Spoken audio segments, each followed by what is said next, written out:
park, but it's very odd to have a park in this park. No, there's a park on Daybreak. That's not a park. There is. Where's the park on Daybreak? It's right there. Wait, let me find the park that Ben just described. Where is it? In the natural? Natural?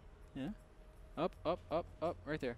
You think you would say you would That's really? A park, man. You would take someone to this? Yeah, it's like a little park. Like an inside park. Yeah. Well, I mean, it's as outside as you can get. You can't go outside without like oxygen masks, man. Yeah. Well, that's still more romantic than this park. No, there's a tree in there. They got like plants and flowers and stuff. Yeah. You bring your own wine and cheese and you have a great time. Why, man. Guys, I got to tell a little bit of a story here. What? Oh, as most. Whenever you start like that, Ben, I get pretty scared. Most adults like to have a glass of wine with dinner on occasion. Maybe maybe might take your girlfriend for a weekend wine tasting somewhere. Kevin is just vehemently. Wait, what is this word? Vehemently opposed to wine. He just thinks it's the worst thing in the world. And he's never even tasted wine before. I did taste wine. Why do you hate wine so much? You I was telling, I was like, hey Kev, he's like, oh, how was your date today? I was just nice. We went to a restaurant, had some wine. He was like, oh my God. I was like, what? He's like, I can't believe you drank wine. What's wrong with the wine? You're putting my words out of context. There is a story behind this. And Ben just had something cool in mind and he wanted to do something nice with his girlfriend. And then he came up with the idea to take her somewhere to go wine tasting. And I just saw. What is wrong with that idea? And I just saw you there, like sitting like a sir, pretending you're so intelligent. Well, we both know that's not the case. In your overly expensive suit, and then having the wine circle around in your mouth, and then spitting it out and saying it's an excellent wine bottle. Like, no, Ben. Yes, I'm against that. We grow up, and in Dutch we say, "Doe maar normaal, dan doe je al gek genoeg," which means just act normal. That's already crazy enough. You don't have to like spit wine on the ground and pretend to be overly intelligent, because you're not, Ben. So just behave. What?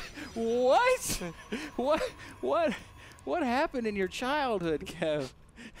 Who said anything about spitting wine anywhere? I just don't like.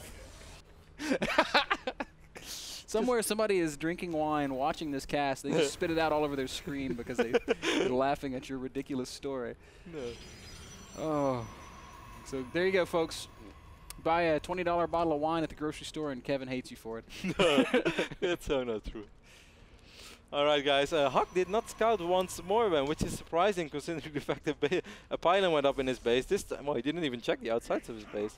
But I guess he kept track of the probe, which is just as important. He's going to follow it up with a sentry, though, so he's a little bit more safe. Archer is mining from two assimilators, and interestingly enough, he's opening up with the Twilight console. Now, why do I think that's interesting? I personally think that Daybreak is not a great map for Blink Stalkers, as there's really no way to enter the main base with Blink Stalkers, besides when you're over here. But if you play against a Robo Expand player, most of the time he's going to stand around here with a couple of sentries and immortals, and it's going to make it so hard for you to be effective with your Blink Stalkers. Now, of course, people got better and better against that. And with Blink, you can also take quite a greedy expand, because you will still be able to move around on the map and stuff. So you don't really have to commit to making 4-gate Blink Stalkers and whatnot.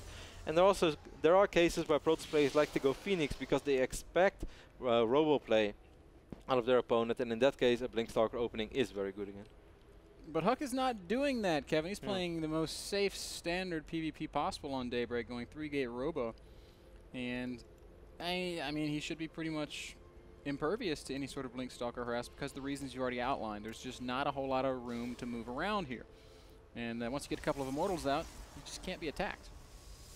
No, definitely not Immortals against Blink Stalkers. The only thing that I found out recently, Ben, that's better against Stalkers than Immortals is the new Mothership Core in Heart of the Swarm. God, that thing has some serious DPS. It's unreal. You just, I don't know. It's insane how much damage that thing does. Kevin, I was talking to Letot about this. Letot? And he thinks it's the stupidest idea ever, but I think I've broken PvP in Heart of the Swarm. 4-gate Blink Stalker all in. You float the Mothership Core over, and you use the cannon to give high ground vision and shoot and blink up. Well, it depends a lot on spawning positions. That's pretty smart, right? There are one or two, like that 4-player ice map, where you can spawn relatively close. It might work. I just broke PvP. It's going to be the best PvP build ever. All right, Ben. A lot of Blink Stalkers from Archer are heading over to Huck's base. Huck is having a, or Huck did drop down a Nexus, and he's only going to have one Immortal soon, but Huck is really going to need a Zealot or two. He's going to have to wait until this pylon finishes off, because those Zealots are so important in either absorbing damage or dealing damage, since they're very good at either. Suicide Blink? Oh, he thought about it. Donates to Stalkers. Does he go Huck? Well, he did kind of force Huck to trap himself in his own base. Huck is having a pylon going up, by the way, in the main base of Archer. Yeah, he does cancel. And if the shoe fits, Kev. If you're clutch, it probably doesn't. I'm surprised by the amount of Stalkers that Huck gets over here, by the way, Ben. Because normally, as Pro's player, you really like to get a couple of Zealots in the mix, because Zealot Immortal is killer against Stalkers. But yeah, Huck rather get some more Stalkers on his side. Of course, with the two Immortals, I guess he's going to be fine either way. But I can't believe that we're just going to see Warp in the main base. Like, this is devastating. Huck's going to attack with these Zealots, and he's probably going to come down when Arthur's distracted. Archer has just warped in a sentry. That's pretty bad as well, Ben. Only one gate is able to warp in right now.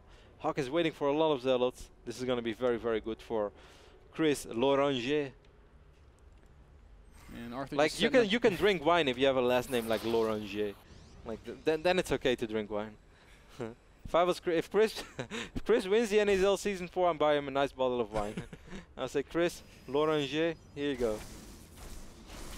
I don't know what to say to that. Like, I literally don't have words. You're just a hater, Kevin. Great Zealot warp in. Oh, he's actually going to focus on this pylon. Force field already went down. Wow, that's a great pylon to take out. All the gates are unpowered.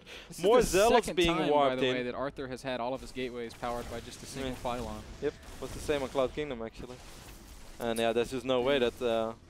I mean, Archer does have Blink Stalkers right now. We all know that Blink Stalkers are able to create some magic stuff for you, but this seems very unlikely, Ben, as I don't think that Archer is going to be able to keep his ramp, and once those Immortals roll up the main base, it's going to be a little too late. Yeah, looking like the writing's on the wall here, Kevin. Huck doubling Arthur's supply. He's killed so many probes, and now he's just going to walk right up the ramp. Immortals are here. Nice force fields to force really difficult engagements, and once again, take out these pylons. Nope.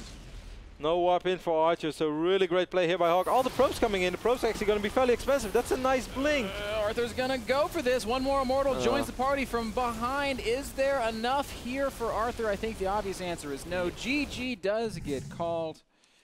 And Kevin, if there's one lesson that we should take away from this PvP series today, it's scout your freaking base. 4 pylons. I think that's pretty much in like PvP textbook 101 though. Like if you ever take a PvP class, the first line is like... Lesson 1, crouching probe, hidden pylon. Yes. End of lesson. You're now capable of playing PvP.